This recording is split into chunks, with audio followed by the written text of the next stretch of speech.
اس نے فوراً اس ہستی کو پکارا جس نے کہا تھا اما. اس نے فوراً اس ہستی کو پکارا جس کے ہاتھ میں کائنات کے سارے راز، طاقتیں، قوتیں ہیں.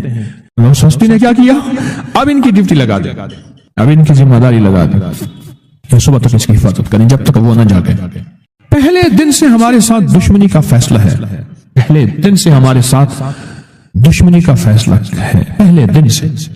اور وہ فیصلہ ہو کے رہا ہے، اور اس کی وجہ سے ہم تکلیفوں، پریشانیوں، نقصانوں اور مسائل میں چلے آ رہے ہیں. اب اس کا تحفظ کیا ہے؟ اس کی حفاظت کیا ہے؟ کیا کریں؟ ایک خود لڑیں. ہواؤں سے لڑنا. ہمارے یہاں ایک مائی تھی، اس کا بیٹا تھا، کہنے لگا میرا پتر ہر وقت ہوائی نہ لڑ دے. ہر بندے سے لڑتا ہے، ہواؤں سے بھی لڑتا ہے سارا دن. تو ہوا سے کون لڑے گا؟ ہم خود کہتے ہیں ہوائی چیزیں. جنات کا نام ہم نے ہوائی چیزیں بھی رکھا ہوا ہے. یہ ایسی چیزیں جو ہوا کے جھونکے کی طرح نظر نہیں آتی. ہمارے معاشرے میں جنات کو ہوائی چیزیں بھی، اوپر کی چیزیں بھی کہا جاتا ہے، ہوائی چیزیں بھی کہا جاتا ہے. ہوا سے کون لڑ سکتا ہے؟ بے بس ہیں ہم بے بس ہیں، ہم نہیں لڑ سکتے. ایسی طاقت کو لے آئیں، ایسی طاقت کو لے آئیں جو لڑ سکتی ہے، اور وہ اللہ ہے، اور اس کی طاقت ہے، اور اس کی قوت ہے، اور اس کا 100% جمال ہے، جلال ہے، عزت ہے، عظمت ہے، وقار ہے، شان و شوکت ہے. وہ طاقت ہے جو لڑ سکتی ہے، وہ کوئی نہیں لڑ سکتا. یاد رکھنا، جنات شیاطین سے کوئی نہیں لڑ سکتا.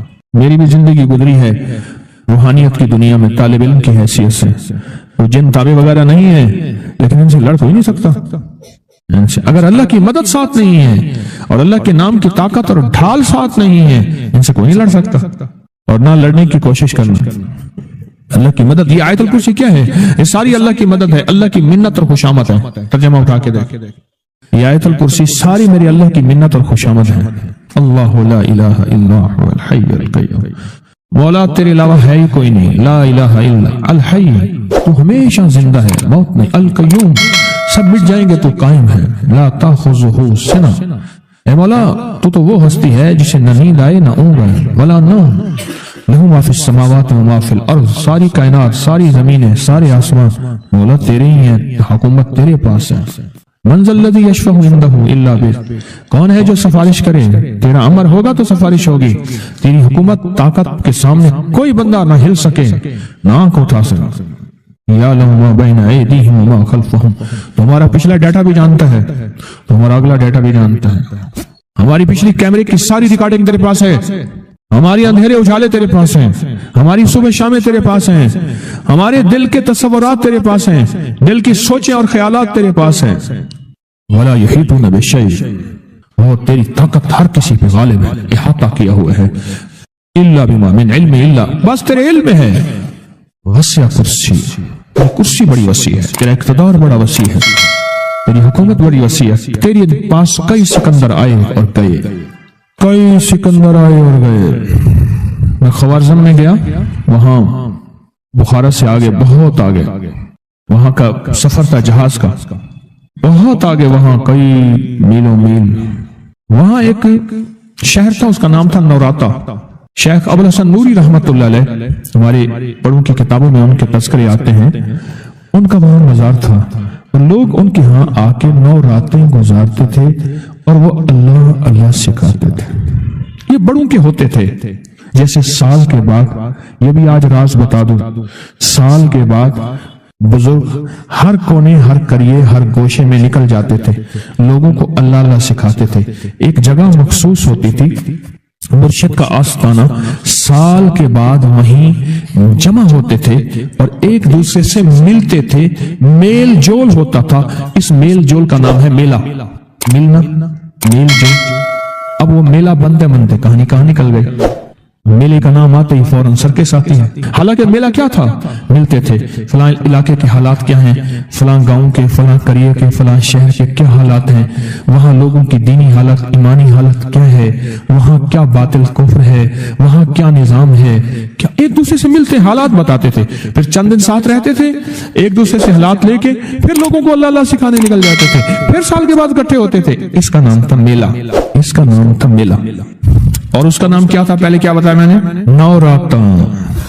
نوراتے کسی درویش کے پاس آتے تھے، اللہ کا نام بھی سکھاتے تھے، دم بھی کرتے تھے، دعا بھی کرتے تھے، اس کو اللہ اللہ بھی کراتے تھے، بھلا چنگا صحت مند تندرست مسائل کو حل پا کے چلا جاتا تھا۔ یہ تھا نوراتا۔ شیخ ابو الحسن نوری رحمت اللہ علیہ یہ نوراتوں میں لوگ آتے تھے۔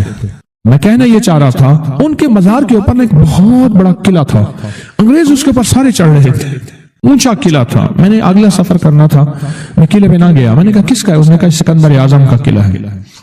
آج سے کئی ہزار سال پہلے اس نے یہ قلعے بنائے تھے، یہ اس کی کرسیاں تھیں، یہ کہ میرے رب کی کرسی ہے، وسیع کرسی، وسیع کرسی۔